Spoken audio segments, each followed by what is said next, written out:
বান্দা এবং আল্লাহর মাঝে এক প্রকার গল্পের নাম সূরাতুল ফাতিহা। এবার বান্দা বলে আলহামদুলিল্লাহি রাব্বিল আলামিন, যে সমস্ত প্রশংসা মালিক তোমার। আল্লাহ এটার জবাবে কি বলে জানেননি? আল্লাহ বলে হামিদানি আব্দি ওয়া আব্দুকা। সুবহানাল্লাহ বলে না, আল্লাহ বলে হামিদানি আব্দি ওয়া আব্দুক। যে আরে বান্দা তুই সাবালক হওয়ার পরে সুস্থ মস্তিষ্ক নিয়ে নামাজের মধ্যে দাঁড়াইয়া আমি আল্লাহর প্রশংসা করলি, আমি আল্লাহ পাক তোমার প্রশংসার জবাবে আমি আল্লাহ তোমাকে প্রশংসিত বানায়া দিলাম। এবার বান্দা বলে আর রহমানির রহিম। এবার আল্লাহ এটার জবাবও দেয় আসনা আলাইয়া আব্দি। কিরে বান্দা তুই আমার রহমানুর রহিমের প্রশংসা করলি, তাহলে আলহামদুলিল্লাহি রাব্বিল আলামিনের তরজমা মালিক সমস্ত প্রশংসা তোমার জন্য করলাম। এরপরে আবার আর রহমানির রহিম, যে প্রশংসা কেন করেন, প্রশংসা কেন করা হয়, তিনি যে রহমান। সুবহানাল্লাহ, আল্লাহ পাক নিজেই তরজমার মধ্যে নিজেই তাফসীর করেন যে প্রশংসা আমি আল্লাহর কেন করবা, এমনিতে আমার প্রশংসা করতে বলি না। আমি হাজার ধরনের নিয়ামত দিছি তোমার উপরে, হাজার ধরনের নাজ ও নিয়ামত দান করছি। শুধু মানুষকে নিয়ামত দিছি এমন না, শুধু মানুষকে আমি আল্লাহ পাক হেদায়েত দিছি বিষয়টা এমন না। যত মাখলুকাত আছে পৃথিবীর মধ্যে, সমস্ত মাখলুকাতকে প্রতিনিয়ত পরিচালিত করেন কে? আপনি তো বাচ্চা মানুষ জন্মগ্রহণ করেছেন, হাজারো ধরনের ডাক্তার নার্স আশেপাশে দাইমা অবস্থিত।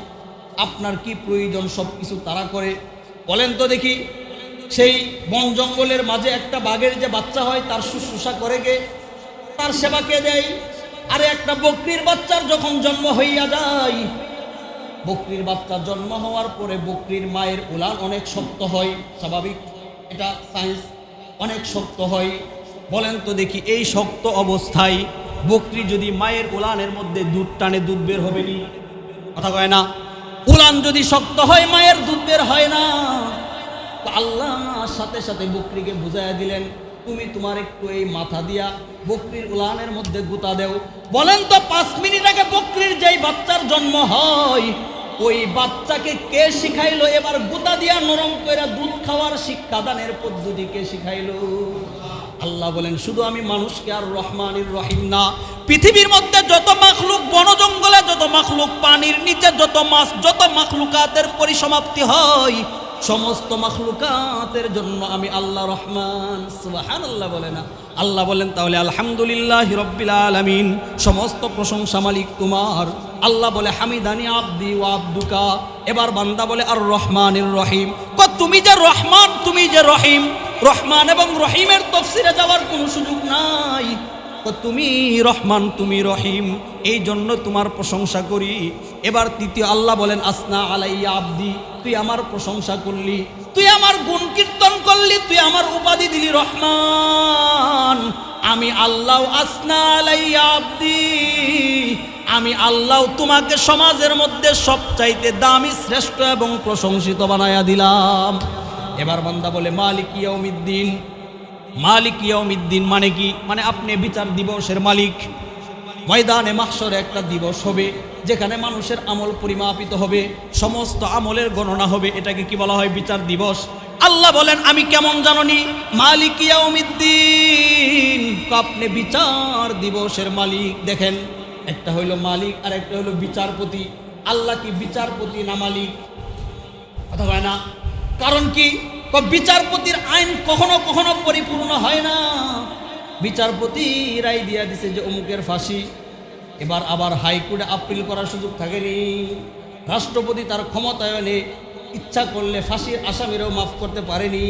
এই জন্য আল্লাহ বলেন আমি কোনো বিচারপতি না, আমি আল্লাহ ময়দানে মাহশরে কারো ব্যাপারে যদি জান্নাতের ঘোষণা দিয়া দেই, পৃথিবীর কোনো বাপের বেটার ক্ষমতা নাই ওই ব্যক্তিকে জান্নাত থেকে জাহান্নামে নেওয়ার জন্য। কথা ঠিক কিনা? আল্লাহ বলেন আমি না শুধু বিচারক না, মালিক ইয়াউমিদ্দিন, আমি বিচার দিবসের মালিক। আমার সিদ্ধান্তই চূড়ান্ত সিদ্ধান্ত। আমি হাজারো বছরের কাফেরকেও জান্নাত দিতে পারি, ইমানের বদৌলতে দিয়া দেই।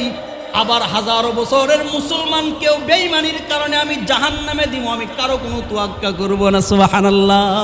আল্লাহ বলেন মালিক ইয়াউমিদ্দিন, আমি না বিচার দিবসের মালিক। কথা বুঝছেন নি? এই যে এতক্ষণ পর্যন্ত আলহামদুলিল্লাহ সমস্ত প্রশংসা মালিকের, বুঝেন সূরা ফাতিহা কি জিনিস। আর রহমানির রহিম মালিকের সিফাতের বর্ণনা হয়, মালিক ইয়াউমিদ্দিন আল্লাহ পাকের বিচার দিবসের মালিকত্ব বর্ণনা হয়। ইয়াকা নাবুদু, সুবহানাল্লাহ বলে না। এবার বান্দা আল্লাহর প্রশংসা করতে করতে আল্লাহকে আরো খুশি করার জন্য বলে ইয়াকা নাবুদু, যেহেতু আপনিই রব, আপনিই প্রতিপালন করেন, আপনিই রহমান, আপনিই রহিম, মালিক ইয়াউমিদ্দিন, আপনি শুধু দুনিয়ার মালিক তাই না, আপনি পরকালের মালিক, বিচার দিবসের মালিক। এই সব কিছু আমার জেহেনের মধ্যে রাইখা আমি নামাজের মধ্যে দাঁড়ায় ঘোষণা দিলাম, ইয়াকা নাবুদু কানাবুদু কানাবুদু, যে মালিক আমি শুধু তোমারও ইবাদত করলাম। সুবহানাল্লাহ কয় না? ইয়াকা নাবুদু ইবাদত হবে একমাত্র কার? নাকি বাবার কাছে গিয়ে সন্তান চাওয়া যাবে? কথা কয় না? এবার বলেন তো, নামাজের মধ্যে দাঁড়াই আপনি একেবারে সুস্থ মস্তিষ্কে ঘোষণা দিলেন যে ইয়াকা নাবুদু কানাবুদু কানাবুদু, মালিক তোমারও ইবাদত করি, তোমারও ইবাদত করি মালিক। এই ঘোষণা দেওয়ার পরে এবার মাজারে গিয়া যখন সন্তান চাইলেন, তখন কি আপনার আল্লাহর ঘোষণা ঠিক থাকেনি? কথা কয় না? এবার আপনি মাজারে গিয়া যখন সন্তান চান, বাবার কাছে সন্তান চান, মাজারে গিয়া যখন সেজদা দেন, বলেন তো নামাজের মধ্যে যেই ঘোষণা দিলেন শুধু ইবাদত তোমার করি, আর এই কাজের সাথে কোনো মিল আসেনি? আল্লাহ বলেন এমন অমিল কথা দিয়া পরিপূর্ণ হেদায়েত পাওয়া যায় না। তো শুধুই ইবাদত করি তাই না, ওয়া ইয়াকা নাস্তাইন, সুবহানাল্লাহ বলে না? এত মজা সূরা ফাতিহার তরজমা যে ইয়াকা নাবুদু ওয়া ইয়াকা নাস্তাইন, আগের 3 গুণকে মাথায় রাখি আমি চতুর্থবার সিদ্ধান্ত দিলাম, ইয়াকা নাবুদু, মালিক শুধুই তোমার ইবাদত করব, শুধুই নামাজ তোমার জন্য পড়ব, শুধুই রোজা তোমার জন্য রাখব, শুধুই হজ তোমার জন্য করব, শুধুই দান তোমার জন্য করব, শুধুই ইবাদত তোমার, তুমি ব্যতীত আর কারো কোনোদিন ইবাদত করব না মালিক। অতএব ইবাদত যেহেতু তোমার করব, রিজিক কি আরেকজনে দিবেনি? কথা কয় না? আল্লাহ রিজিক ঢুকায় দিলেন, ওয়া ইয়াকা নাস্তাইন, আমি যেহেতু তোমারও ইবাদত করব, অতএব আমি রিজিক কোনো দেবীর কাছে চাইব না। ওয়া ইয়াকা নাস্তাইন, অতএব তুমি আল্লাহ আমার গোটা দুনিয়ার সমস্ত চাহিদাকে আপনি পূর্ণ করিয়া দেন। তাহলে ইয়াকা নাবুদু ইবাদত তোমার হবে, ওয়া ইয়াকা নাস্তাইন সাহায্যও তোমার কাছে চাইলাম। এতক্ষণ পর্যন্ত চাওয়াইলো আল্লাহ পাক, চাওয়ার আদব শিক্ষা দিয়েছে সূরা ফাতিহাতে। সুবহানাল্লাহ বলে না? মানুষের কাছে কিভাবে চাবেন এই শিক্ষা আল্লাহ পাক সূরা ফাতিহার মধ্যে দিয়া দেয়। কিভাবে মানুষের কাছে চাইতে এই শিক্ষা আল্লাহ পাক দিয়া দেন।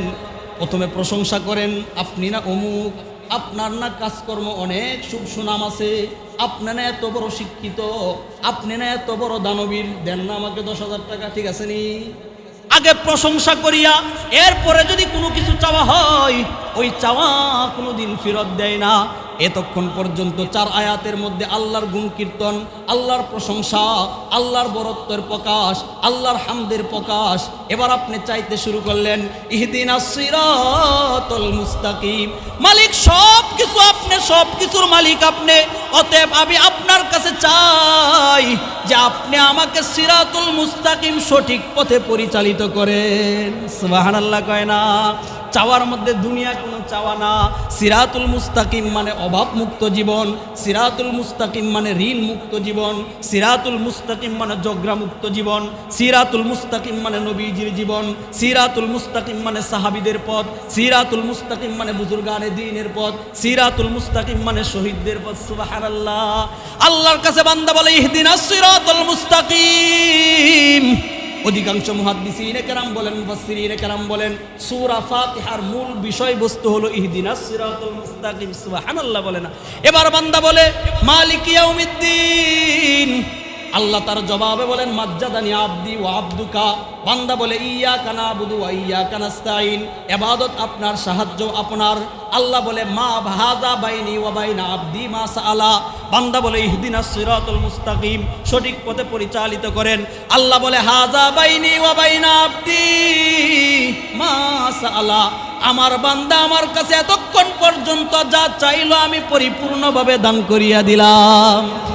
الحمد لله نحمده ونستعينه ونستغفره ونؤمن به ونتوكل عليه ونعوذ بالله من شرور أنفسنا ومن سيئات أعمالنا من يهده الله فلا مضل له ومن يضلله فلا هادي له ونشهد أن لا إله إلا الله وحده لا شريك له ونشهد أن محمدا عبده ورسوله أما بعد فأعوذ بالله من الشيطان الرجيم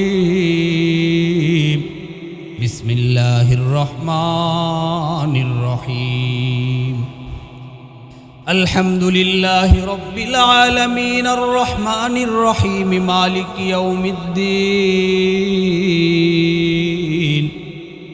وقال النبي الصادق المصدوق صلى الله عليه وسلم قسمت بيني وبين عبدي سورة الفاتحة أو كما قال عليه الصلاة والسلام اللهم صل على محمد وعلى آل محمد كما صليت على إبراهيم وعلى آل إبراهيم إنك حميد مجيد اللهم بارك على محمد وعلى آل محمد كما باركت على إبراهيم وعلى آل إبراهيم إنك حميد مجيد जफा जो इश्क में होता है वो जफा ही नहीं जफा जो इश्क में होता है वो जफा ही नहीं से तुम न हो तो मोहब्बत में कुछ मज़ा ही नहीं ला इलाहा इल्लल्लाह ला इलाहा इल्लल्लाह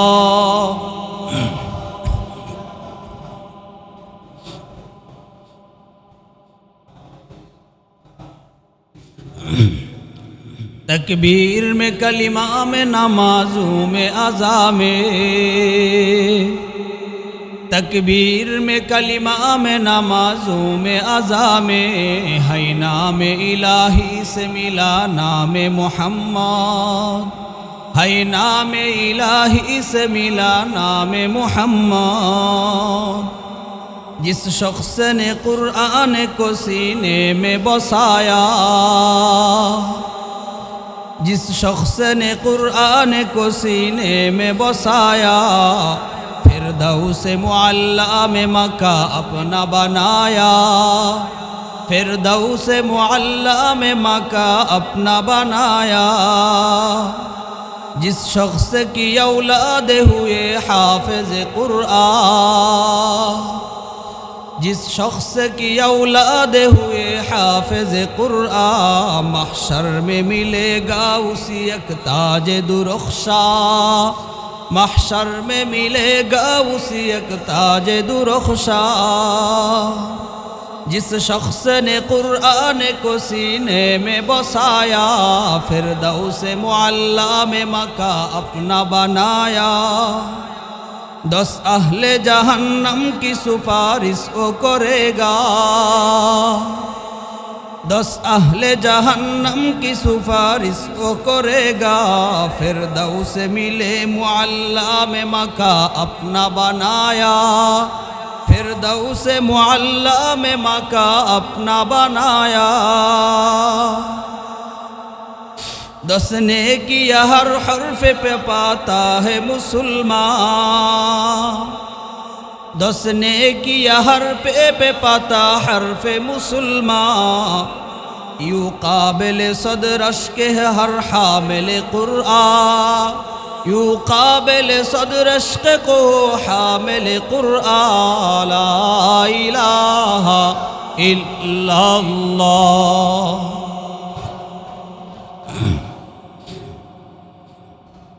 ला इलाहा इल्लल्लाह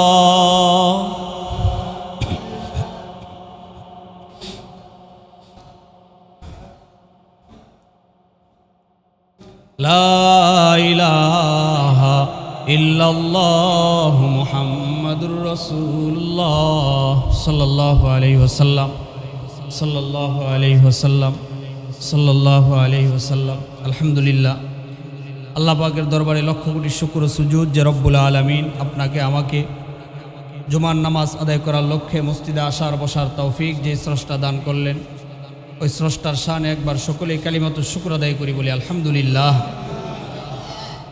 মেরে মুহতারাম ভাই, সময় চলে যাচ্ছে, সময় চলে যাবে, সময় কারো জন্য অপেক্ষা করবে না। বাকি যারা আমরা সময়কে কাজে লাগাতে পারবো তাদের জন্য আমাদের জীবনটা সুন্দর হবে, সুখের হবে।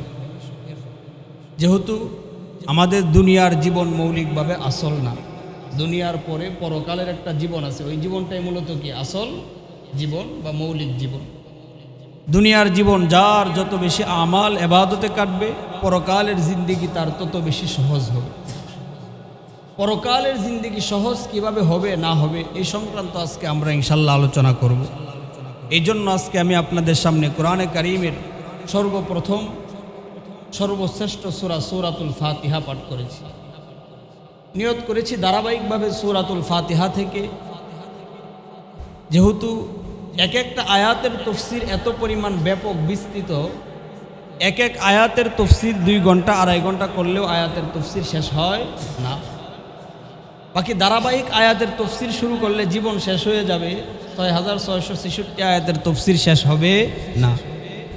এই জন্য নিয়ত করলাম যে সূরা ফাতিহা থেকে নিয়ে সূরা নাস পর্যন্ত যে 114টা সূরা আছে, প্রতি জুমায় একটা সূরার তাফসীর করলে মোটামুটি একটা জ্ঞান আমাদের অর্জন হবে। কি বলেন আপনারা? প্রত্যেকটা সূরার কিছু বিষয়বস্তু আছে। গোটা কোরআনের তাফসীরটা যদি আমরা জুমার বয়ানে 2 বছর হয়তো লাগবে 114 সূরার তাফসীর করলে, তারপরেও বলতে পারবো যে মালিক 114 সূরার তাফসীর আমরা শুনেছি, আপনার কালাম শুনেছি, এটাই আমার আপনার নাজাতের জন্য উসিলা হয়ে যাবে। সুবহানাল্লাহ। এই জন্য আজকে আমরা তেলাওয়াত করেছি সূরাতুল ফাতিহা। এই সূরার সাথে আমরা সকলেই পরিচিত আছি না?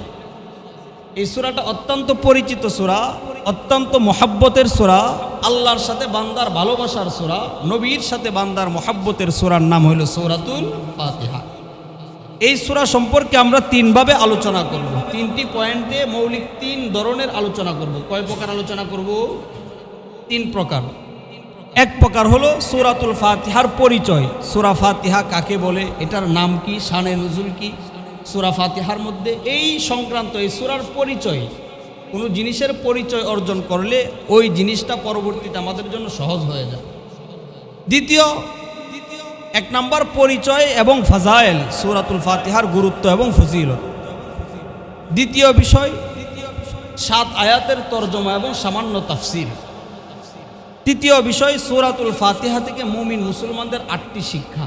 তাহলে কয়ভাবে মৌলিকভাবে আমরা আলোচনা করব? 3 ভাবে। আলোচনাগুলো মুখস্থ রাখার চেষ্টা করবেন ইনশাআল্লাহ। 1 নম্বর সূরা ফাতিহার পরিচয়, ফজিলত, 10টি ফজিলত বলবো। 2 নম্বর সূরা ফাতিহার তরজমা এবং সামান্য তাফসীর। 3 নম্বর সূরা ফাতিহা থেকে আমাদের কি শিক্ষা আছে, এমন 10টি শিক্ষা আমরা বলবো ইনশাআল্লাহ।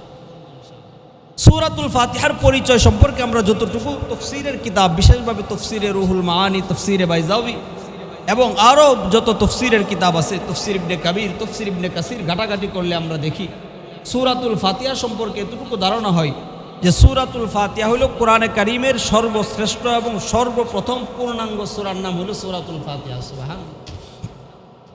এবং সূরাতুল ফাতিহাতে 7টি আয়াত রয়েছে এবং 25টি শব্দ, 113টি অক্ষর বিশিষ্ট একটি সূরা। সূরা ফাতিহার আয়াত কয়টি? 7টি। শব্দ আছে সূরাতুল ফাতিহাতে 25টি, আর অক্ষর আছে 113 অক্ষর বিশিষ্ট সূরাতুল ফাতিহা। এই সূরাটি মক্কায় অবতীর্ণ হয়েছে। অর্থাৎ কোরআনে কারীমের সূরা 2 প্রকার। এক প্রকার সূরাকে বলা হয় মক্কি সূরা, আরেক প্রকার সূরাকে বলা হয় মাদানী সূরা।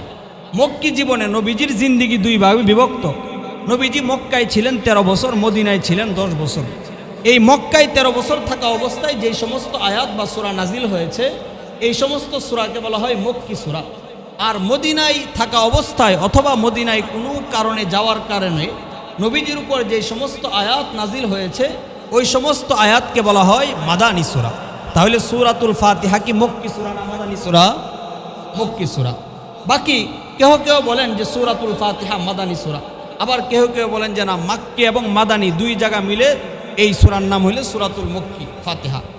বাকি সূরাতুল হিজরের মধ্যে একটা আয়াত আসছে সাবএ মাসানি, যেটার মধ্যে সূরাতুল ফাতিহাকে সম্বোধন করা হয়েছে। ওই সূরাতুল হিজর সর্বসম্মতিক্রমে মক্কায় অবতীর্ণ হয়েছে এবং সূরা ফাতিহার সাথে নামাজের একটা সম্পৃক্ততা আছে। আর যেহেতু নামাজ মক্কি জীবনে ফরজ হয়েছে, এই দৃষ্টিকোণ থেকে আমরা উলামায়ে কেরাম বলি যে সর্বসম্মতিক্রমে সিদ্ধান্ত হলো এই সূরাতুল ফাতিহা মক্কি সূরা এবং সূরাতুল ফাতিহা মক্কাতুল মুকাররমায় কি হয়েছে, অবতীর্ণ হয়েছে। সূরাতুল ফাতিহা এমন এক সূরা যেটা প্রতিদিন ফরজ নামাজের মধ্যে আমরা 17 বার পড়ি। কতবার পড়ি? 17 বার ফরজ নামাজ তেলাওয়াত করি। প্রতি বছরে প্রায় 6215 বার তেলাওয়াত করি সূরাতুল ফাতিহা। এটা হলো সূরাতুল ফাতিহা। সূরাতুল ফাতিহা এমন শ্রেষ্ঠ সূরা যেই সূরাকে উম্মুল কুরআন বলা হয়েছে। দ্বিতীয়ত, সূরাতুল ফাতিহার নাম, সূরাতুল ফাতিহার কয়টি নাম আছে এই ব্যাপারে মুফাসসিরিনে কেরাম দীর্ঘ আলোচনা করেছেন। বিশেষভাবে আল্লামা জালালউদ্দিন সুয়ুতি রাহিমাহুল্লাহ তাআলা তার ইতকান নামক গ্রন্থের মাঝে উল্লেখ করেন সূরাতুল ফাতিহার 500 নাম আছে। সুবহানাল্লাহ বলবেন না? সূরাতুল ফাতিহার নাম কয়টা? 500 নাম আছে। কোনো জিনিস যত বড় হয় তার নাম তত বেশি বেড়ে যায়, যিনি যত বড় হন তার উপাধি তত বেশি বেড়ে যান। মুহাম্মদুর রাসূলুল্লাহর উপাধি অনেক বেশি, কারণ তিনি সবচাইতে বড় নবী, সবচাইতে শ্রেষ্ঠ নবী, সবচাইতে দামি নবী, সবচাইতে তাজিমওয়ালা নবী। এই জন্য নবীজির উপাধিও কি সবচাইতে বেশি। এরপরে তাফসীরে রুহুল মাআনিতে প্রায় সূরাতুল ফাতিহার 30টির উপরে নাম আছে। এর মধ্যে হইতে প্রসিদ্ধ নাম হইল সূরাতুল ফাতিহার 8টি। সূরাতুল ফাতিহার প্রসিদ্ধ নাম কয়টি? 8টি। এক নম্বর হইল সূরাতুল ফাতিহা, এটা আমরা সকলেই জানি। সূরাতুল ফাতিহাকে কেন সূরাতুল ফাতিহা বলা হয়? ফাতিহা অর্থ হলো সূচনা, আরম্ভ করা। যেহেতু আল্লাহ পাক এই সূরার মাধ্যমে কোরআনে কারীমের সূচনা করেছেন, এই জন্য এই সূরার নাম কি? সূরাতুল ফাতিহা বা আরম্ভের সূরা। দ্বিতীয়ত, যেহেতু এই সূরায় সর্বপ্রথম পূর্ণাঙ্গ রূপে সূরা হিসাবে নাজিল হয়েছে সূরাতুল ফাতিহা, এই জন্য এই সূরার নাম সূরাতুল ফাতিহা। 2 নম্বর, সূরা ফাতিহার দ্বিতীয় নাম হইল উম্মুল কুরআন। সূরা ফাতিহার নাম কি? উম্মুল কুরআন। উম্মুল কুরআন মানে কোরআনের কেন্দ্রভূমি, কোরআনের মা, কোরআনের মূল পয়েন্ট। যেহেতু সূরাতুল ফাতিহা হইল গোটা কোরআনে কারীমের সার নির্যাস। তাফসীরে ইবনে কাবীরের মধ্যে আসছে, আল্লামা ফখরুদ্দিন রাজি রহমতুল্লাহ আলাইহি বলেন 104 খানা কিতাব আল্লাহ পাক নাজিল করছে। কয়খানা কিতাব? এর মধ্যে 4টা প্রসিদ্ধ, তাওরাত, ইনজিল, জাবুর, কোরআনে কারীম। বাকি আরো 100 কিতাব আছে যা বিভিন্ন নবী রাসূলদের উপর অবতীর্ণ হয়েছে। এই 103 কিতাবের মধ্যে যত এলেম আছে সমস্ত এলেম আল্লাহ পাক কোরআনে কারীমের মধ্যে ঢুকায় দিয়েছে। 103 এবং কোরআন 104 কিতাবের সমস্ত এলেম আল্লাহ পাক সূরাতুল ফাতিহার মধ্যে ঢুকায় দিয়েছে। যেহেতু এই কোরআনে কারীমের সার নির্যাস সূরা ফাতিহার মধ্যে ঢুকে গেছে, এই জন্য সূরা ফাতিহাকে বলা হয় উম্মুল কোরআন বা কোরআনের মার্কাজ বা কোরআনের কেন্দ্রভূমি। 3 নম্বর, সূরাতুল ফাতিহার নাম হইল উম্মুল কিতাব। সমস্ত কিতাবের কেন্দ্রভূমি হইল সূরাতুল ফাতিহা। 4 নম্বর, সূরাতুল ফাতিহার নাম হইল সূরাতুশ শিফা। শিফা মানে আরোগ্য দানকারী। সূরাতুল ফাতিহা কোরআনের মধ্যে একমাত্র এমন এক সূরা যেই সূরা পানিতে পড়ে ফু দিলে ঈমান এবং বিশ্বাস যদি হয়, আল্লাহ বলেন ফু দিতে দেরি হবে, তার রূপ বালাই মুসিবত কাটতে দেরি হবে না। যেহেতু এই সূরার মাধ্যমে আরোগ্য দান করা হয়, এই জন্য এই সূরার নাম আরোগ্য দানকারী সূরা বা সূরাতুশ শিফা। 5 নম্বর, এই সূরার নাম হইল সূরাতুদ দুআ। সূরাতুল ফাতিহার মধ্যে বান্দা আল্লাহর কাছে কিভাবে চাইবে, কিভাবে দোয়া করবে, এই দোয়া শিক্ষা দেওয়ার কারণে এই সূরার নাম হইল সূরাতুদ দুআ। 6 নম্বর, সূরাতুস সালাত। যেহেতু এই সূরাতুল ফাতিহাকে নামাজের মধ্যে বারবার পড়া হয়, বারবার পড়া হয়, ফরজে পড়া হয়, ওয়াজিবে পড়া হয়, নফলে পড়া হয়, তাহাজ্জুদে পড়া হয়। এমন কোনো নামাজ নাই যে নামাজের মধ্যে সূরা ফাতিহা পড়া হয় না। যেহেতু সব নামাজে সূরা ফাতিহা পড়া হয়, এই জন্য সূরা ফাতিহার আরেক নাম হলো সূরাতুস সালাত। 8 নম্বর, সূরাতুল হামদ। যেহেতু সূরাতুল ফাতিহার মধ্যে আল্লাহ পাকের প্রশংসা করা হয়েছে, আল্লাহর গুণ কীর্তন করা হয়েছে, আল্লাহর বরত্ব প্রকাশ করা হয়েছে, এই জন্য এই সূরাকে বলা হয় সূরাতুল হামদ। তাহলে সূরা ফাতিহার আল্লামা জালালউদ্দিন সুয়ুতির বর্ণনা অনুযায়ী সূরা ফাতিহার নাম পাওয়া যায় 500, রুহুল মাআনি সহ বিভিন্ন কিতাবের নাম পাওয়া যায় 30টি। এর মধ্যে প্রসিদ্ধ নাম কয়টি বললাম? সূরাতুল ফাতিহা 8টি। প্রসিদ্ধ নাম কয়টি? 8টি। এই গেল মোটামুটি সূরা ফাতিহা সম্পর্কে সূরা ফাতিহার পরিচয়। তাহলে সূরা ফাতিহার 1 নম্বর নাম হইল সূরাতুল ফাতিহা। সূরা ফাতিহাতে আয়াত কয়টি? 7টি। কয়টি? 7টি। সূরা ফাতিহাতে শব্দ কয়টি? 25টি। সূরা ফাতিহাতে অক্ষর আছে 213টি। 213টি। এই মোটামুটি সূরা ফাতিহা সম্পর্কে আমরা পরিচয় জানলাম। দ্বিতীয় বিষয় সূরাতুল ফাতিহার ফজিলত। সূরা ফাতিহার ফজিলত সম্পর্কে প্রায় বুখারী, মুসলিম, ইবনে মাজাহ, আবু দাউদ, সুনানে নাসাই সহ তিরমিজি শরীফ সহ মুসলিম শরীফ সহ বিভিন্ন কিতাবে সূরাতুল ফাতিহার ফাজাইল বর্ণনা হয়েছে। 1 নম্বর, মোল্লা আলী কারি রহমতুল্লাহ আলাই, বহুত বড় এক জগৎ বিখ্যাত লেখক, মেশকাতের ব্যাখ্যা গ্রন্থ লিখেছেন মিরকাত। এই মিরকাতের মুসান্নিফ বলেন সূরাতুল ফাতিহা, তিনি হাদিস বলেন প্রথমে রাসূলুল্লাহ সাল্লাল্লাহু আলাইহি ওয়াসাল্লাম বলেন সূরাতুল ফাতিহা হইল লিকুল্লি দাইন, লিকুল্লি দাইন, সূরাতুল ফাতিহাতি লিকুল্লি দাইন। নবীজি বলেন সূরাতুল ফাতিহা হইল সমস্ত রোগের জন্য মহা ঔষধ। সুবহানাল্লাহ। এই হাদিসকে সামনে নিয়ে মোল্লা আলী কারি রাহিমাহুল্লাহ তাআলা তিনি বলেন যে সূরাতুল ফাতিহা শুধু পড়ার মধ্যে বরকত, বিষয়টা এমন না, বরং সূরাতুল ফাতিহা যদি কেউ কোনো কাগজে লেখে, সূরাতুল ফাতিহা কোনো ভালো উদ্দেশ্যে ব্যবহার করে, আল্লাহ পাক তার মনের নেক মাকাসেদ শুধু লেখার দ্বারাই পরিপূর্ণ করিয়া দিবেন। দ্বিতীয়, সহিহ বুখারীতে বর্ণনা আসছে, ইবনে মাজাহ শরীফের হাদিস আসছে, নবীজি বলেন, আবু সাঈদ খুদরি রাদিয়াল্লাহু তাআলা আনহু বলেন সূরা ফাতিহার বরকত কেমন বুঝেন, ফাজাইল কেমন।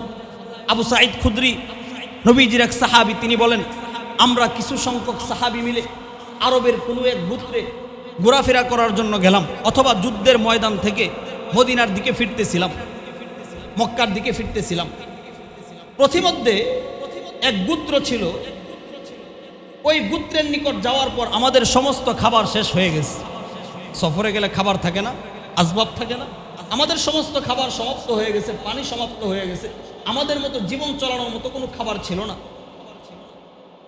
এক গোত্রের কাছে আমরা খাবার চাইলাম, বললাম যে আমাদেরকে মেহমানদারি করেন, মেহমান নওয়াজি করেন। ওই গোত্রের দলপতি যিনি নেতা সরাসরি নিষেধ করে দিলেন যে তোমরা মুহাম্মদের সাথী হওয়ার কারণে তোমাদের মেহমানদারি আমরা করতে পারবো না। ঠিক আছে, ব্যাস মেহমানদারি করবে না, চলে যাচ্ছে। ইতিমধ্যেই ওই গোত্রের যিনি প্রধান ছিলেন তাকে সাপে কামড় দিছে। কিসে কামড় দিছে? বুখারী শরীফের হাদিস, সহিহ হাদিস।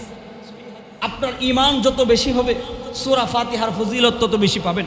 আপনি ভাবিয়েন না যে হুজুররা আসলে আসমান থেকে কোনো ওহী আসে, হুজুরে বুঝি ওই ওহী পইরা পানির মধ্যে ফু দেয়, বিষয়টা এমন না। আমরা ওই সূরা ফাতিহা পড়ে পানির মধ্যে ফু দিই। কথা বুঝছেন? আপনার বিপদে পড়ছেন, আপনিও সূরা ফাতিহা পড়ে ফু দেন।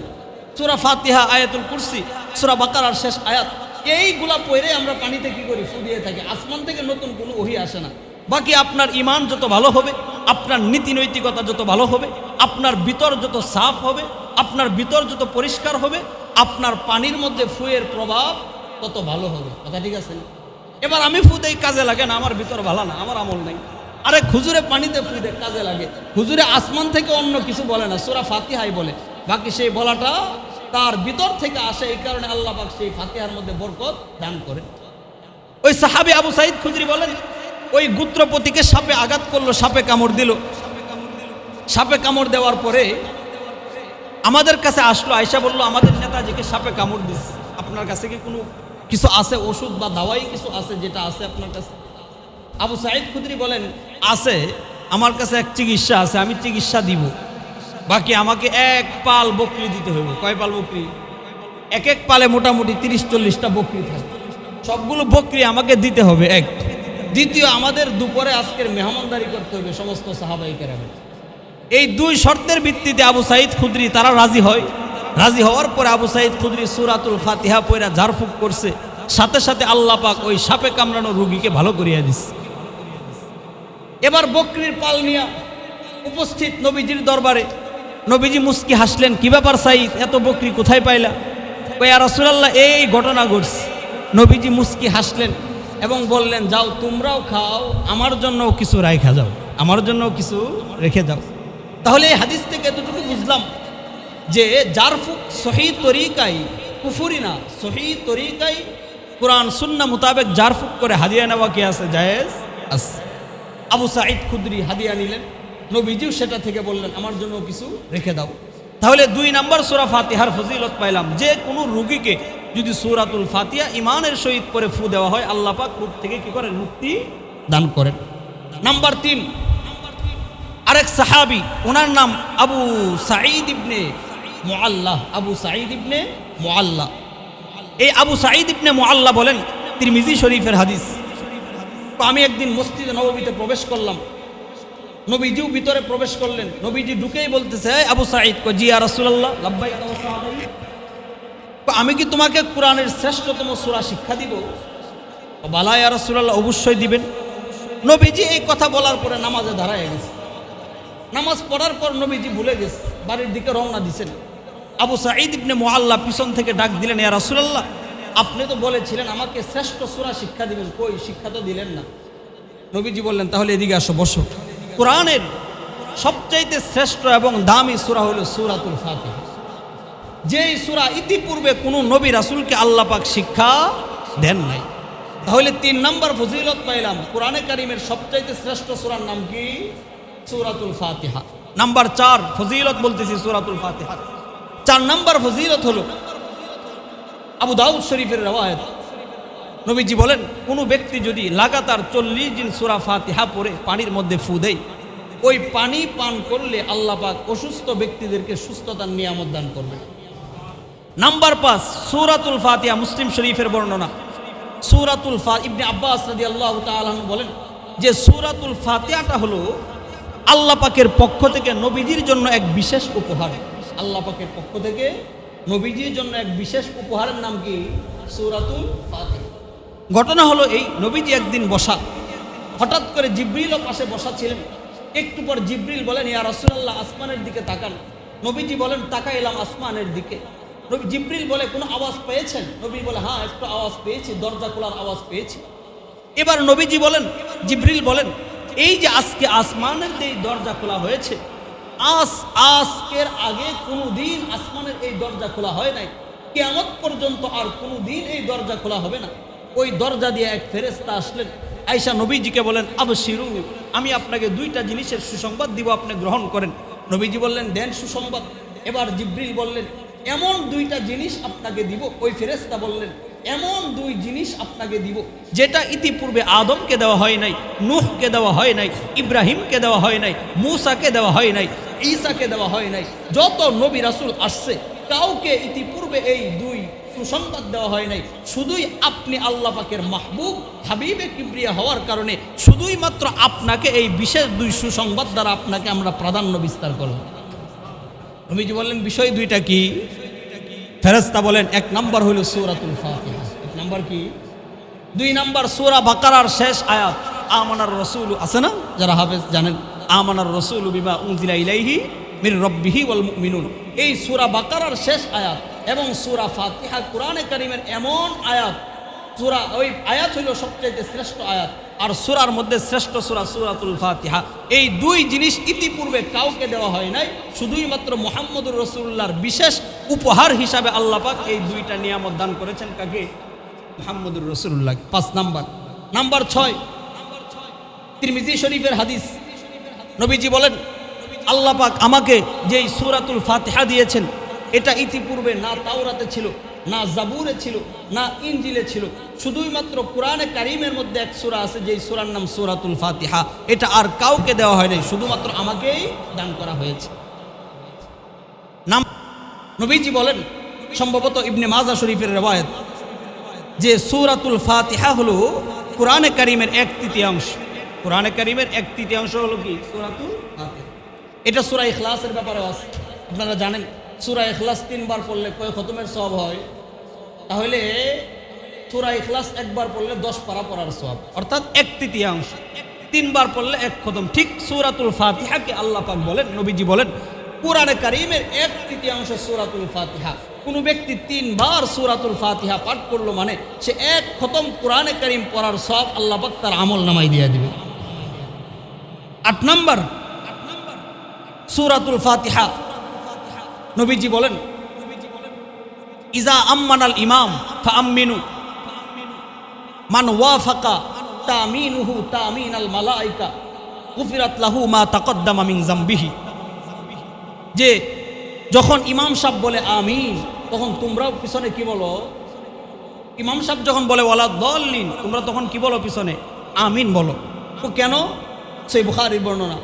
তো আম্মানাল ইমাম ফাআমিনু মান ওয়াফাকা তামিনুহু তামিনাল মালাইকা, যদি কোনো ব্যক্তির আমিন বলা ফেরেশতার আমিন বলার সাথে মিলে যা, গুফিরা লাহু মা তাকদ্দামা মিন যামবিহি, ওই আমিন ফেরেশতার আমিনের সাথে মিলার কারণে আল্লাহ পাক তার অতীতের সমস্ত গুনাহগুলো মাফ করিয়া দিবে।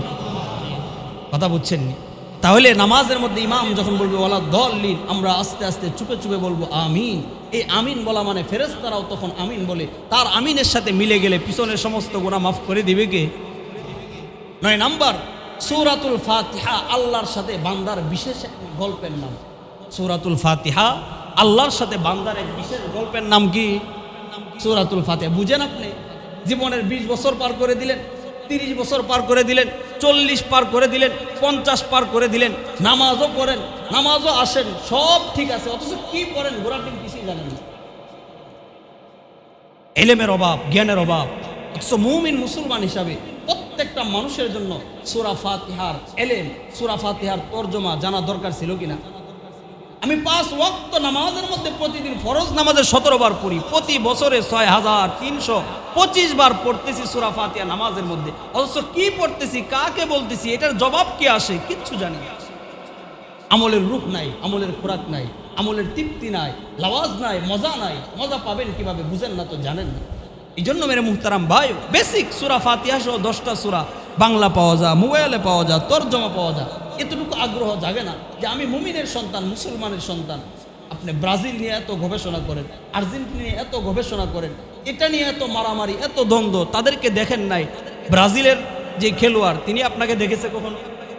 আপনি দেখেছেন সরাসরি? তার জন্য মায়া মোহাব্বত করতে গিয়ে দেশ ফাটায় লাইলেন, ঝগড়া বিবাদ সাম্প্রদায়িকতা সব করলেন। আর যে মালিকের কাছে সাড়া দিবেন, যে মালিকের কাছে যাবেন, ওই মালিকের সাথে বান্দার যে গল্প প্রতিদিন 17 বার করে করতেছেন, ওই গল্পের মিনিংটা আমরা অনেকেই জানি না। অথচ এটার মিনিং এত সুন্দর, এত অর্থ, এত সুন্দর আগ্রহ, এত সুন্দর ভালোবাসা এখানে দেওয়া হয়েছে। সুবহানাল্লাহ। তিরমিজি শরীফের বর্ণনা, সাহাবী বলেন যে সূরাতুল ফাতিহা মধ্যে হাদিসে কুদসিতে আসছে, আল্লাহ বলেন আসসামতু বাইনি ওয়া বাইনা আবদি সূরাতুল ফাতিহা। মেরে মুহতারাম ভাই, বুঝেন, বুঝার চেষ্টা করেন। আসসামতু বাইনি ওয়া বাইনা আবদি সূরাতুল ফাতিহা। সূরাতুল ফাতিহা এমন একটা সূরা, সূরাতুল ফাতিহা কোরআনে কারীমের এমন এক সূরার নাম, আল্লাহ হাদিসে কুদসিতে বলেন যে সূরাতুল ফাতিহাকে আমি এবং আমার বান্দার মাঝে 2 ভাগে বন্টন করিয়া দিলাম। 2 ভাগে বন্টন করিয়া দিলাম, এটার মানে কি, অর্থ কি? অর্থাৎ বান্দা এক অংশ বলবে, এটার জবাবে আল্লাহ পাক জবাব দিয়া দেয়। এরপরে বান্দা আবার বলবে আরেক অংশ, সেটারও আল্লাহ জবাব দেয়। এভাবে বলতে বলতে বান্দা যখন 7 আয়াতের পরিসমাপ্তি হইয়া যায়, আল্লাহ পাক রব্বুল আলামিন সূরাতুল ফাতিহার মাধ্যমে বান্দার সাথে পরিপূর্ণ এক গল্পের মজমা শুরু করিয়া দেয়। সহিহ বুখারীর বর্ণনা আসছে, নবীজি বলেন বান্দা যখন নামাজের মধ্যে দাঁড়াইয়া যায়, একাগ্র চিত্রে একেবারে আল্লাহর সামনে দাঁড়াইয়া বলে আলহামদুলিল্লাহি রাব্বিল আলামিন, আলহামদুলিল্লাহি রাব্বিল আলামিনের সাথে সাথে তরজমা এবং তাফসীরও করে ফেলি। আলহামদুলিল্লাহি রাব্বিল আলামিন অর্থ কি? আলহামদুলিল্লাহি রাব্বিল আলামিন মানে হইল মালিক সমস্ত প্রশংসা আপনার। আলহামদুলিল্লাহি রাব্বিল আলামিন মানে প্রশংসাকার। তো আল্লাহর প্রশংসা কেন করবেন? সংক্ষিপ্ত তাফসীর করে দেই। প্রশংসা কেন করেন? কার জন্য প্রশংসা করা হয়? তো আল্লাহর প্রশংসা কেন করবেন? প্রশংসা তো তারই জন্য করা হয় যিনি আপনার উপর অনুগ্রহ করেছে। সুবহানাল্লাহ কয় না? আপনার উপর একমাত্র অনুগ্রহদাতাকে, পৃথিবীতে যখন আপনার কোনো এখনো পর্যন্ত জন্ম হয় নাই, আপনি পৃথিবীতে এখনো পর্যন্ত আগমন করেন নাই, তখনও আপনার উপরে দয়া ছিল কার? পেটের মধ্যে যখন আপনি এক ফুটা নাপাক পানি যখন আপনার রেহেমের মধ্যে পৌঁছাইয়া দেওয়া হয়, ওই রেহেমের পানিটাকে সংরক্ষণের দায়িত্ব নিয়েছে কে? এই পানি থেকে আস্তে আস্তে পানিকে রক্তের মধ্যে পরিবর্তন করেন, রক্তকে আস্তে আস্তে জমাটবদ্ধ রক্ত পরিবর্তন করেন, এরপরে জমাটবদ্ধ রক্তকে আস্তে আস্তে মাংসপিণ্ডে তৈরি হইয়া যায়। এই মাংসপিণ্ডকে আস্তে আস্তে মানুষের রূপ নিয়ে জন্মদান পর্যন্ত সমস্ত দয়া এবং অনুগ্রহ একমাত্র কে করেছে? আল্লাহ বলেন, তাহলে আমার প্রশংসা করবা না কার প্রশংসা করবা? সুবহানাল্লাহ বলে না। আল্লাহ বলেন, প্রশংসা আমার করবা না কার করবা? আলহামদুলিল্লাহি রাব্বিল আলামিন, সমস্ত প্রশংসা মালিক আপনার।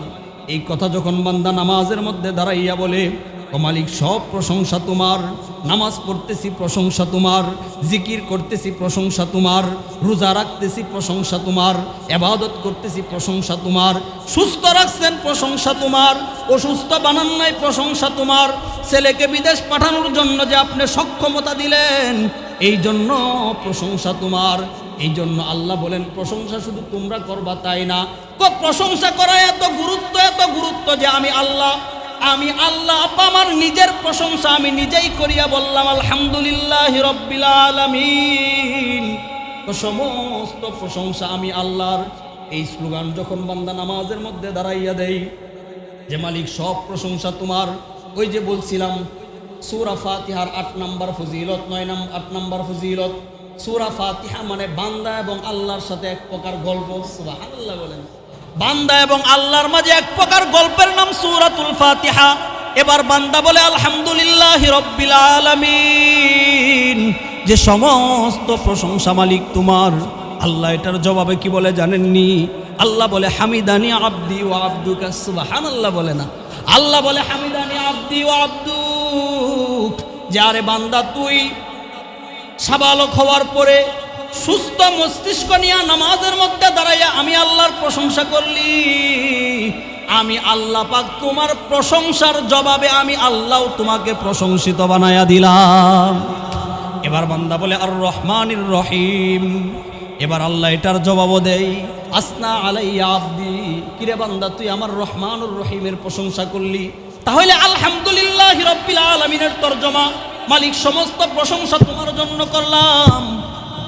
এরপরে আবার আর রহমানির রহিম, যে প্রশংসা কেন করেন, প্রশংসা কেন করা হয়, তিনি যে রহমান। সুবহানাল্লাহ।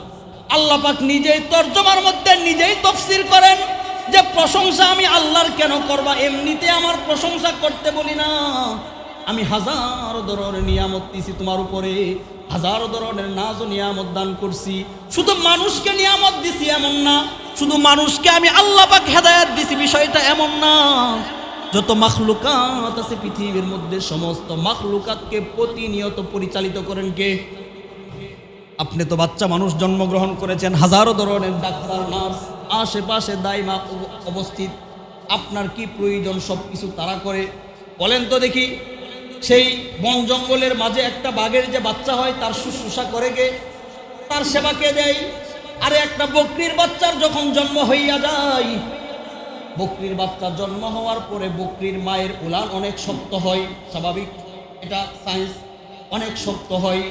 বলেন তো দেখি, এই শক্ত অবস্থায় বকরি যদি মায়ের উলানের মধ্যে দুধ টানে, দুধ বের হবে নি? কথা কয় না? উলান যদি শক্ত হয় মায়ের দুধ বের হয় না। তো আল্লাহ সাথে সাথে বকরিকে বুঝাইয়া দিলেন, তুমি তোমার একটু এই মাথা দিয়া বকরির উলানের মধ্যে গুতা দেও। বলেন তো 5 মিনিট আগে বকরির যেই বাচ্চার জন্ম হয়, ওই বাচ্চাকে কে শিখাইলো এবার গুতা দিয়া নরম কইরা দুধ খাওয়ার শিক্ষাদানের পদ্ধতি কে শিখাইলো?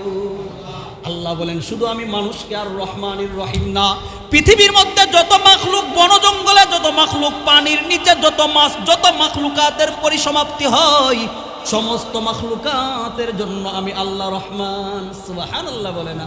আল্লাহ বলেন, তাহলে আলহামদুলিল্লাহি রাব্বিল আলামিন, সমস্ত প্রশংসা মালিক তোমার। আল্লাহ বলে হামিদানি আবদি ওয়া আবদুকা। এবার বান্দা বলে আর রহমানির রহিম। তুমি যে রহমান, তুমি যে রহিম, রহমান এবং রহিমের তাফসীরে যাওয়ার কোনো সুযোগ নাই। তুমি রহমান, তুমি রহিম, এই জন্য তোমার প্রশংসা করি। এবার তৃতীয় আল্লাহ বলেন আসনা আলাইয়া আব্দি, তুই আমার প্রশংসা করলি, তুই আমার গুণ কীর্তন করলি, তুই আমার উপাধি দিলি রহমান। আমি আল্লাহ আসনা আলাইয়া আব্দি, আমি আল্লাহ তোমাকে সমাজের মধ্যে সবচাইতে দামি, শ্রেষ্ঠ এবং প্রশংসিত বানায়া দিলাম। এবার বান্দা বলে মালিক ইয়াউমিদ্দিন। মালিক ইয়াউমিদ্দিন মানে কি? মানে আপনি বিচার দিবসের মালিক। ময়দানে মাহশরে একটা দিবস হবে যেখানে মানুষের আমল পরিমাপিত হবে, সমস্ত আমলের গণনা হবে। এটাকে কি বলা হয়? বিচার দিবস। আল্লাহ বলেন আমি কেমন জাননি? মালিক ইয়াউমিদ্দিন, আপনি বিচার দিবসের মালিক। দেখেন, একটা হইল মালিক আর একটা হইল বিচারপতি। আল্লাহ কি বিচারপতি না মালিক? কথা হয় না। কারণ কি?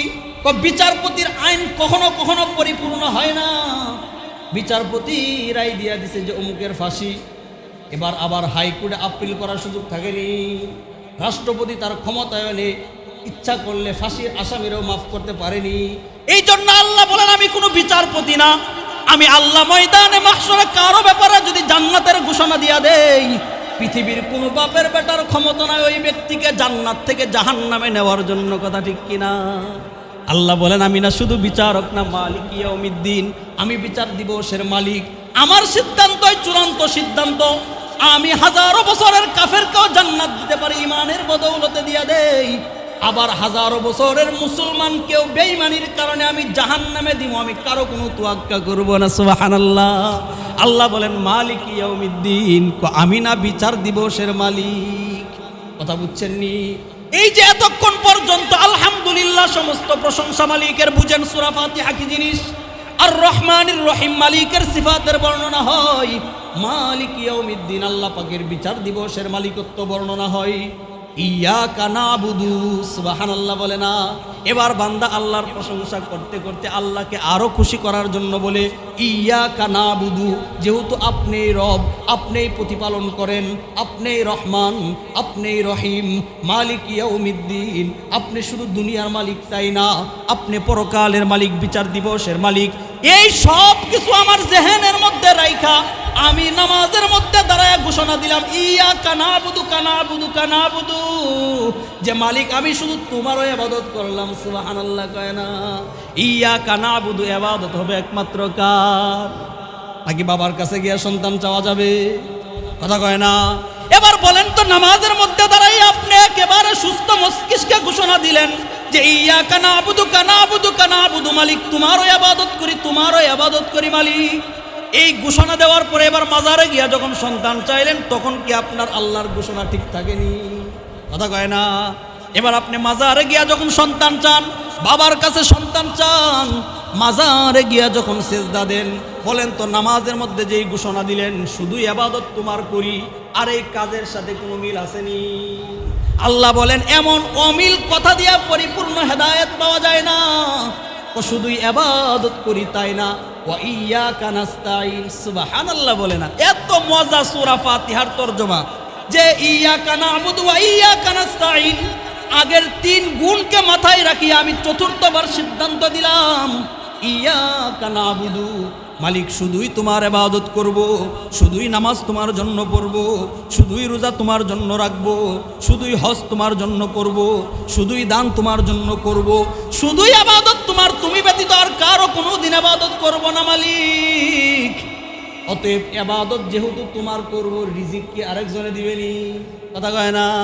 আল্লাহ রিজিক ঢুকায় দিলেন ওয়া ইয়াকা নাস্তাইন, আমি যেহেতু তোমারও ইবাদত করব, অতএব আমি রিজিক কোনো দেবীর কাছে চাইব না। ওয়া ইয়াকা নাস্তাইন, অতএব তুমি আল্লাহ আমার গোটা দুনিয়ার সমস্ত চাহিদাকে আপনি পূর্ণ করিয়া দেন। তাহলে ইয়াকা নাবুদু ইবাদত তোমার হবে, ওয়া ইয়াকা নাস্তাইন সাহায্যও তোমার কাছে চাইলাম। এতক্ষণ পর্যন্ত চাওয়াইলো আল্লাহ পাক, চাওয়ার আদব শিক্ষা দিতে সূরা ফাতিহাতে। সুবহানাল্লাহ বলে না। মানুষের কাছে কিভাবে চাবেন এই শিক্ষা আল্লাহ পাক সূরা ফাতিহার মধ্যে দিয়া দেয়। কিভাবে মানুষের কাছে চাইতো এই শিক্ষা আল্লাহ পাক দিয়া দেন।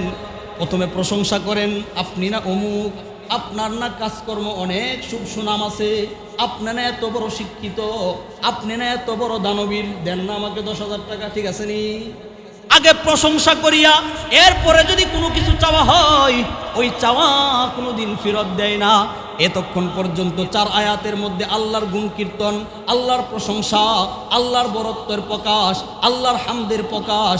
এবার আপনি চাইতে শুরু করলেন ইহদিনাস সিরাতাল মুস্তাকিম। মালিক সব কিছু আপনি, সব কিছুর মালিক আপনি, অতএব আমি আপনার কাছে চাই যে আপনি আমাকে সিরাতুল মুস্তাকিম সঠিক পথে পরিচালিত করেন। সুবহানাল্লাহ কয় না? চাওয়ার মধ্যে দুনিয়া কোনো চাওয়া না। সিরাতুল মুস্তাকিম মানে অভাব মুক্ত জীবন, সিরাতুল মুস্তাকিম মানে ঋণ মুক্ত জীবন, সিরাতুল মুস্তাকিম মানে জগরা মুক্ত জীবন, সিরাতুল মুস্তাকিম মানে নবীজির জীবন, সিরাতুল মুস্তাকিম মানে সাহাবীদের পথ, সিরাতুল মুস্তাকিম মানে বুজুর্গানে দ্বীনের পথ, সিরাতুল মুস্তাকিম মানে শহীদদের পথ। সুবহানাল্লাহ। আল্লাহর কাছে বান্দা বলে ইহদিনাস সিরাতাল মুস্তাকিম।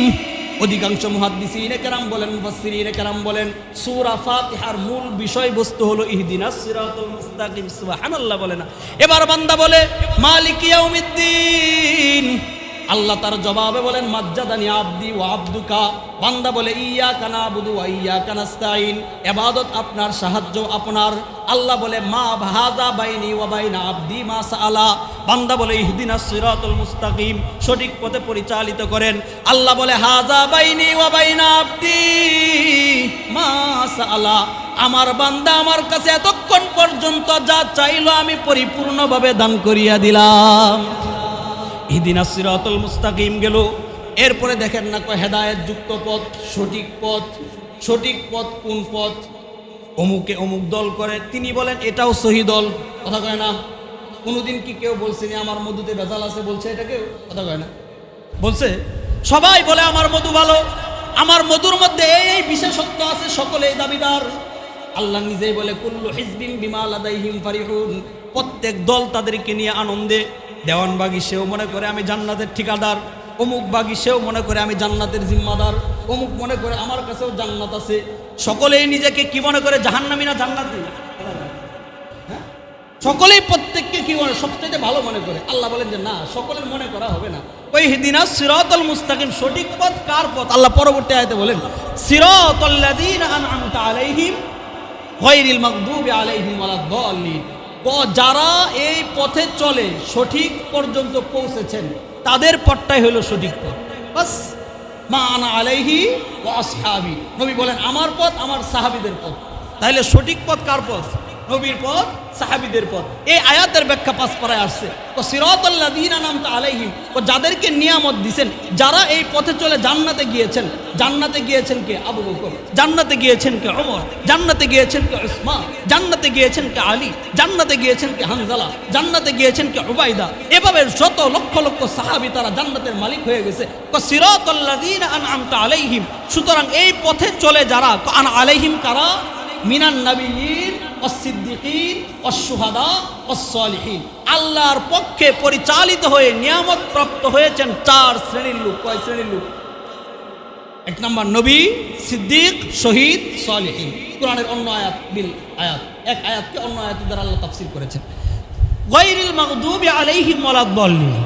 এবং এটাও বলে দিয়েছে নামাজের মধ্যে যে মালিক যারা সঠিক পথে চলতে তাদের পথ চাই, বাকি যারা বেঠিক পথে চলছে তাদের পথ চাই না। আমি ইহুদিদের পথ আমি চাই না। গায়রিল মাগদুব ওয়া মা আনা ইহুদি, ইহুদিদের পথ চাই না। ওয়ালাদ-দাল্লিন, নাসারাদের পথ চাই না, খ্রিস্টানদের পথ চাই না। তাহলে বলেন তো দেখি, আপনি নামাজে দাঁড়ায় বললেন গায়রিল মাগদুবি আলাইহিম ওয়ালাদ-দাল্লিন, নামাজটা পড়ে গিয়ে বড় প্রজেক্টর নিয়ে এই ব্রাজিল আর্জেন্টিনা খেলার মধ্যে লেগে গেলেন, এই কুফরি শিরিকের মধ্যে লিপ্ত হয়ে গেলেন। তাহলে নামাজের বলা আর বাহিরের কাজে কোনো মিল আছে না? কোনো মিল নেই। বাস নামাজ যাই কয়ে যে এখানে চলে যা, নামাজের সব শর্ত শারায়াত মিলে না, নামাজ কবুল হয় না। আসতেছেন শুধু সময় যাচ্ছে, আপনার বাস ফর্মালিটি রক্ষা হচ্ছে, এছাড়া আর কিচ্ছু না। ভিতর থেকে কবুল হওয়ার জন্য ভিতরের সব শর্ত শারায়াত পাওয়া জরুরি। মেরে মুহতারাম ভাই, তাহলে 8 নম্বর সূরা ফাতিহার ফজিলত ছিল যে সূরা ফাতিহা আল্লাহ এবং বান্দার সাথে এক প্রকার গল্পের নাম সূরাতুল ফাতিহা। 9 নম্বর ফজিলত, এক কিতাবের মধ্যে আসছে যদি কোনো ব্যক্তি লাগাতার 41 দিন সূরাতুল ফাতিহা পড়ে, নির্দিষ্ট একটা সময় করে, ওই ব্যক্তির যদি সন্তান না হয় আল্লাহ পাক সন্তান দিয়ে দিবেন। ব্যক্তি যদি ঋণগ্রস্ত হয় আল্লাহ ঋণ থেকে মুক্তি দিয়ে দিবেন। চাকুরি হয় না, চাকুরির ব্যবস্থা করে দিবেন। এটার বহুত বুড়ি বুড়ি আমল আছে, মাকবুলিয়াত আছে। 10 নাম্বার হযরতে আলী রাদিয়াল্লাহু তাআলা আনহু বলেন নবীজির ওই হাদিস দিয়া যে সূরাতুল ফাতিহা নিয়মিত যদি কেউ পড়ে তার বড় ধরনের কোনো রূপ আল্লাহ পাক নতুন করে সৃষ্টি করবেন না। তাহলে সূরাতুল ফাতিহার ফজিলত পাইলাম কয়টা? 10টা ফজিলত। সূরাতুল ফাতিহার মৌলিকভাবে হাদিসের কিতাবের মধ্যে 8টি শিক্ষা আছে। সূরা ফাতিহার পরিচয় জানলাম, সূরা ফাতিহার ফজিলত জানলাম, তরজমা এবং সামান্য তাফসীর জানলাম। সূরা ফাতিহার 3 নাম্বার বিষয় হলো শিক্ষা। এটাতে কি শিক্ষা দেয় আল্লাহ পাক? প্রতিদিন সূরা ফাতিহা যে নামাজের মধ্যে পড়তেছি কি শিক্ষা নিচ্ছি, কি মেসেজ নিচ্ছি? সূরা ফাতিহার মৌলিকভাবে 8টা শিক্ষা। কয়টি শিক্ষা? 8টি। 1 নাম্বার, সূরা ফাতিহার মধ্যে কোরআনে কারিমের মৌলিক 3টি বিষয়। কোরআনে কারিমের মূল বিষয় কয়টা? তাওহীদ, রিসালাত, আখিরাত। তাওহীদ, রিসালাত, আখিরাত। আল্লাহর বিশ্বাস, শিরিক মুক্ত ঈমান হওয়া, নবীজির বিশ্বাস, এটার মধ্যে কোনো কাজকর্মের মধ্যে কোনো বেদাতি কাজকর্মে জড়ানো যাবে না। নাম্বার 3, পরকালের বিশ্বাস রাখা। এই 3টা বিষয় সূরাতুল ফাতিহার মধ্যে বর্ণিত হয়েছে।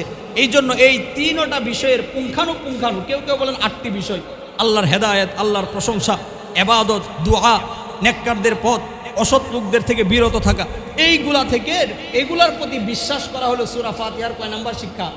তাহলে আমরা তাওহীদবাদে বিশ্বাসী, আল্লাহকে বিশ্বাস করতে হবে। নবীজির রাসূলুল্লাহর সিরাত, নবীজির রেখে যাওয়া যে আমানত, পুরা দ্বীনের উপর বিশ্বাস রাখা, পরকালের প্রতি কি রাখা? বিশ্বাস রাখা।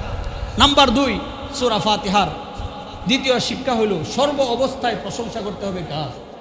যেটা বোঝানোর জন্য আল্লাহ নিজেই প্রশংসা করেছেন, আলহামদুলিল্লাহি রাব্বিল আলামিন। আল্লাহ বলেন আমার প্রশংসা করবা না, করবা কার প্রশংসা? আমি তো রব, আর প্রশংসা শুধুই রব্বের হয়। রব মানে যিনি প্রতিপালন করেন, তখনও যখন আপনার প্রয়োজন, তখনও যখন আপনার প্রয়োজন নাই। তাহলে দ্বিতীয় শিক্ষা হলো আল্লাহর প্রশংসা করা। তৃতীয় নাম্বার শিক্ষা হলো মালিক ইয়াউমিদ্দিন, ইয়্যাকা না'বুদু ওয়া ইয়্যাকা নাস্তাঈন। ইবাদত শুধুমাত্র কার করা? আল্লাহর করা। চতুর্থ শিক্ষা, সাহায্য একমাত্র কার কাছে চাওয়া? দুনিয়ার কারো কাছে কোনো সাহায্য হাকিকিভাবে চাওয়া যাবে না। আপনার মধ্যস্থতা, সাহায্যের হুকমি নেওয়া যাবে, তবে মৌলিকভাবে সাহায্য করবে কে? এই বিশ্বাস নিয়ে আল্লাহর কাছে আপনি চান। আমরা কি করি? প্রথমে মানুষের পিছনে দৌড়াদৌড়ি করি। এটা না হইলে একেবারে ঠেকে গেলে তখন মসজিদ মাদ্রাসা আয়েশা হুজুরদের কাছে কি চাই? দোয়া চাই। অথচ তরিকা ভিন্ন। আপনি সব আল্লাহর কাছে বলতেই থাকেন, এরপরে দুনিয়ার ওসাইল মাধ্যম গ্রহণ করেন। 5 নাম্বার, দুয়ার আদব শিক্ষা দিছে। দোয়া কিভাবে করতে হয় সূরা ফাতিহা শিক্ষা দিছে। দোয়ার আদব হলো এই, আপনি আল্লাহর কাছে দোয়া করেন, আল্লাহর প্রশংসা করেন, আল্লাহর গুণ কীর্তন করেন, আল্লাহর বরত্ব প্রকাশ করেন, এরপরে বলেন মালিক তুমি আমাকে সঠিক পথে পরিচালিত করো। এর মধ্যে 6 নাম্বার, হেদায়েত চাওয়ার শিক্ষা দিছে। কি চাওয়ার শিক্ষা দিছে? আল্লাহর কাছে সব সময় হেদায়েত চাওয়া। হাজারো ঘটনা আছে এমন যে বহুত বড় বুজুর্গ 1 মিনিট ভিতরে কিবির, অহংকার আসার কারণে, আপনারা জানেন জুনায়েদ বাগদাদির উস্তাদের ঘটনা, একটু মনের মধ্যে হিংসা আসার কারণে তাকে খ্রিস্টানদের আপনার খ্রিস্ট মেয়ে বিবাহ করলেন। খ্রিস্ট মেয়ের গাদা চড়াইছে, আপনার শুকুর চড়াইছে প্রায় দীর্ঘ 1 বছর। এই জন্য এলেম, আমল, আখলাক, মুসলমান এগুলা গর্বে বরত্বের কোনো বিষয় না। যে কোনো সময় আল্লাহর হেদায়েত ছুটে গেলে, পদস্থলন ঘটলে আপনি মাহরুম হয়ে যাবেন। এই জন্য আল্লাহর কাছে কি চাওয়া? হেদায়েত চাওয়া। হেদায়েত 4 প্রকার। হেদায়েত কয় প্রকার? হেদায়েত আবার 4 প্রকার। 1 প্রকার হেদায়েত ব্যাপক হেদায়েত, হেদায়েত আম্মা, যেমন আসছে ওয়াকালু রাব্বুনা আল্লাযী আতা কুল্লা শাইইন খালকাহু সুম্মা হাদা। ব্যাপক হেদায়েত আল্লাহ পাক সমস্ত মানুষকে দিছে, হিন্দুকে দিছে, মুসলমানকে দিছে, কাফেরকে দিছে, পশু পাখিকে দিছে, গরু ছাগলকে দিছে। এই হেদায়েত মানে পথ দেখানো। গরু ছাগল পাখি, চড়ুই পাখি বাসা কিভাবে বানাইবো এটা আমি কোনোদিন শিখাইছি তাকে? এলাকার সভাপতি কোনোদিন শিখাইছে না। এই পাখি কিভাবে বানাইবে শিক্ষা দিছে কে? আল্লাহ বলেন রব্বুনাল্লাযী আতা কুল্লা শাইইন খালকাহু সুম্মা হাদা। পৃথিবীর সমস্ত মাখলুকাতকে কিভাবে পরিচালিত হবে শিক্ষা দিয়েছে কে? আল্লাহ। 2 নাম্বার হেদায়েত, হেদায়েত বিল বয়ান ওয়াল ইরশাদ। বয়ানের মাধ্যমে, কোরআনের স্পষ্ট বাণীর মাধ্যমে মানুষদেরকে দ্বীনের দিকে ডাকা। এই দায়িত্ব হলো নবী, সিদ্দিক এবং আপনার কিয়ামত পর্যন্ত আনেওয়ালা উলামায়ে কেরামের কি দায়িত্ব এটা, যে তারা মানুষদেরকে দ্বীনের পথে ডাকবেন। 3 নাম্বার হেদায়েতুত তাওফীক। আপনার সব কিছু আছে, আপনি এলেম জানেন, শিখছেন, কিন্তু আপনি হেদায়েত পান না, তাওফীক লাগে। আল্লাহর পক্ষ থেকে তাওফীক না হলে হেদায়েত পাওয়া যায় না। সূরা কাসাসের মধ্যে 56 নং আয়াতে আসছে, নবীজিকে বলেন আপনার চাচা আবু তালেবকে নিয়ে আপনি এত ব্যস্ত হয়ে গেছেন, লাভ নাই, তার কপালে হেদায়েত নাই। আল্লাহর তাওফীক যদি না হয়, আর তাওফীক মানে হলো নিজের সৎ ইচ্ছা। আপনি নামাজ পড়েন না যে হুজুর আল্লাহর তৌফিক হয় না এই জন্য নামাজ পড়ি না, আপনি বুকার সাগরে আছেন। নিজের সৎ ইচ্ছার নামই হইল তৌফিক। তাহলে আবু তালেব মুসলমান হয় নাই, কার তৌফিক ছিল না? আল্লাহ বলেন ইন্নাকা লা তাহদি মান আহবাবতা ওয়ালাকিন্নাল্লাহু ইয়াহদি মান ইয়াশা। আপনি আবু তালেবের যতই মহব্বত করেন, যতই ভালোবাসেন, যতই কান্না করেন, তার কপালে হেদায়েত নাই। 4 নাম্বার হেদায়েতের প্রকার হলো হেদায়েত বিল জান্নাহ। আল্লাহ পাক মানুষদেরকে জান্নাতের পথে কি করেন? পরিচালিত করেন। এখানে কোরআনে কারীমের আয়াত আসছে যে আল্লাহ পাক মানুষদেরকে বেছে বেছে কিয়ামতের দিনেও যারাদেরকে জান্নাতের নাম ঘোষণা আসবে তাদেরকে জান্নাতের দিকে পথে পরিচালিত করবেন কে? তাহলে ইহদিনাস সিরাতাল মুস্তাকিম 6 নাম্বার শিক্ষা আল্লাহর কাছে কি চাওয়া? হেদায়েত চাওয়া। 7 নাম্বার শিক্ষা সিরাতাল লাযীনা আনআমতা আলাইহিম, হেদায়েত প্রাপ্ত লোকদের পথে পরিচালিত হওয়া। 8 নাম্বার যে সৎ লোকদের সাথিত্ব গ্রহণ করা, অসৎ লোকদের সাথিত্ব গ্রহণ না করা। সৎসঙ্গে সর্বভাস, অসৎ সঙ্গে সর্বনাশ। ভালো মানুষের সাথে চলবেন, 3 জন ভালো মানুষের সাথে চলেন, আপনি 4 নাম্বার ভালো মানুষ। আপনি 3 জন খারাপ মানুষের সাথে চলেন, লিখে রাখেন আপনি 4 নাম্বার খারাপ লোকটার নামের তালিকায় আপনার নাম থাকবে। এই জন্য ভালো মানুষের সাথে চলা, এটা সূরা ফাতিহার শিক্ষা। খারাপ মানুষের সঙ্গ, খারাপ মানুষের সাথিত্ব, খারাপ মানুষের সাথে না চলা, এটা সূরা ফাতিহার শিক্ষা। এটা এখন কথা হলো হেদায়েত পাওয়া যাবে কিভাবে? হেদায়েত পাওয়ার মৌলিকভাবে উপায় 5টা। কয়টি উপায়? কোরআনে কারীমের তেলাওয়াত করা, নামাজ পড়া, বেশি বেশি ইহদিনাস সিরাতাল মুস্তাকিম পড়া। 4 নাম্বার বেশি বেশি সৎ লোকদের বৈঠকে যাওয়া, আল্লাহওয়ালা বুজুর্গদের মজলিসে যাওয়া। 5 নাম্বার বেশি বেশি তওবা করা, ইস্তেগফার করা। তাহলে মোটামুটি আমরা সূরা ফাতিহার তরজমা, তাফসীর, সূরা ফাতিহার একটা ধারণা আমাদের হয়েছে না, আলহামদুলিল্লাহ। এই জন্য প্রতিদিন নামাজের মধ্যে যে সূরাটা পড়তেছি, কি বলতেছেন আল্লাহ পাক, কি বলতে চাচ্ছেন, এগুলো আমরা জেনে বুঝে, যারা পারি না সূরা ফাতিহার তেলাওয়াত শিখবো, এরপরে তরজমা শিখবো, তাফসীর পড়ার চেষ্টা করব। আল্লাহ পাক আমাদেরকে আমল করার তৌফিক দান করুক।